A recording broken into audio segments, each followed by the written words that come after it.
नमस्कार, न्यूज 21 भारत में आप सभी का स्वागत है। मैं हूं अर्चना कुजूर। नजर डालते हैं अब तक की खबरों पर। हेमंत सरकार को गिराने का षड्यंत्र, जेएमएम विधायक रामदास सोरेन का आरोप। पार्टी के पूर्व कोषाध्यक्ष रवि केजरीवाल कर रहे हैं सरकार गिराने की साजिश।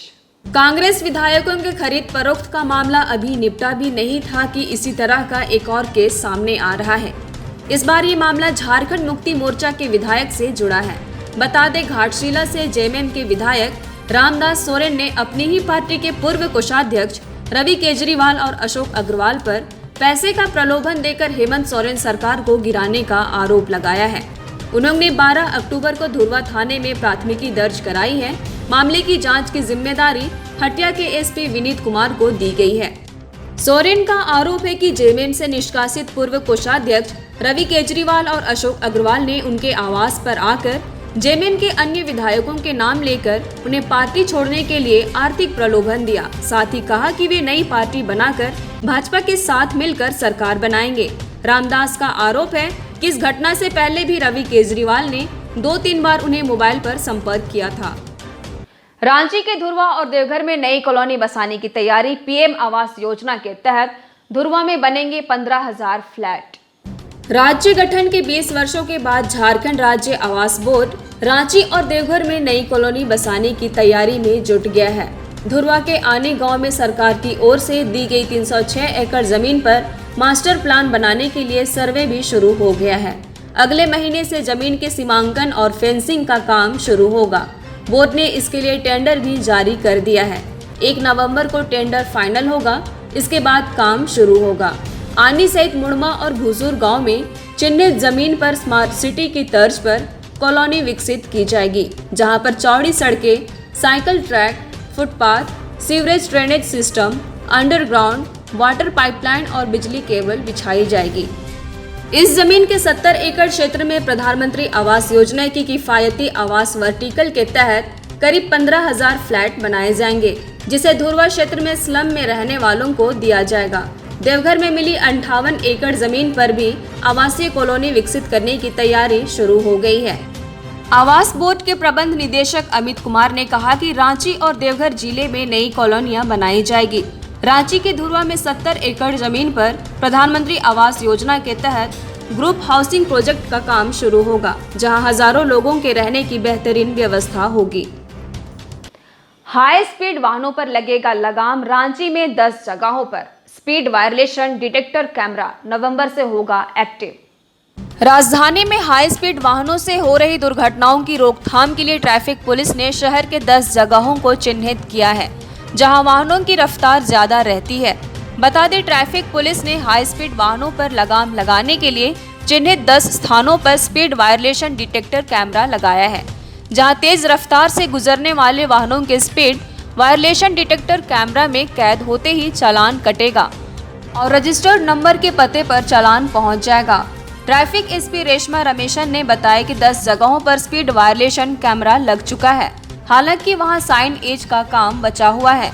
सड़क किनारे बोर्ड लगाए जाएंगे ताकि वहां से आने जाने वाले लोगों को स्पीड लिमिट के बारे में जानकारी मिल सके।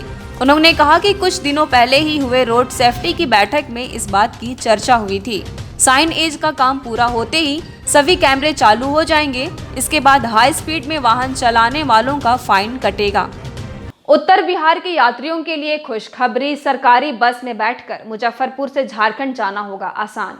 निजी बस से 15% कम लगेगा किराया।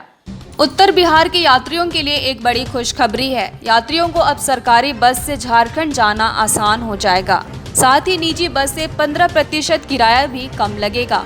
उत्तर बिहार के 7 जिलों में इसकी जल्द ही शुरुआत होने वाली है। इसमें मुजफ्फरपुर, मोतिहारी, रक्सौल, बेतिया, सीतामढ़ी, दरभंगा, समस्तीपुर और मधुबनी है। इस संबंध में परिवहन विभाग द्वारा उप परिवहन आयुक्त को पत्र जारी किया गया है। बताया जा रहा है कि मुजफ्फरपुर से धनबाद, बोकारो, रांची और टाटा के लिए बसें खुलेंगी। इन जिलों के लिए पहले से दर्जनों निजी बस का परिचालन हो रहा है, लेकिन सरकारी बस का किराया कम होने से यात्रियों की संख्या बढ़ेगी। जल्द ही पटना में परिवहन विभाग की बैठक होने वाली है, जिसमें समय सारणी से लेकर किराया तक तय किए जाने की संभावना है। बता दें, मुजफ्फरपुर से खुलने वाली सभी सरकारी बसें इमली चट्टी सरकारी बस स्टैंड से खुलेंगी। इसके अलावा पूर्वी चंपारण के मोतिहारी से 2 और बेतिया से 1 मार्ग पर बस चलेगी। इसी तरह समस्तीपुर से टाटा और मधुबनी से टाटा बोकारो के लिए बस सेवा शुरू होंगी। सीतामढ़ी से टाटा बोकारो, दरभंगा से रांची बोकारो और टाटा के लिए बसें खुलेंगी। दुमका में अपराधियों ने लूट के उद्देश्य से दिन दहाड़े ज्वेलर्स दुकानदार पर चलाई गोली, बाल बचा दुकानदार, पकड़ा गया एक अपराधी, 2 फरार। दुमका जिले में सोमवार की शाम अपराधियों ने दिन दहाड़े ज्वेलर्स की दुकान में लूटने की कोशिश की, लेकिन वे लूटने में नाकामयाब रहे। मामला मुख्य बाजार मारवाड़ी चौक के पास की है, जहां लूट के उद्देश्य से 3 अपराधी ज्वेलर्स दुकान पहुंचे। उन्होंने दुकानदार पर गोली चला दी। हालांकि गोली लगने से दुकानदार बाल बच गए। घटना के दौरान आसपास के लोगों ने एक अपराधी को पकड़ लिया और उसकी जमकर पिटाई की। बाद में उन्होंने उसे पुलिस के हवाले कर दी।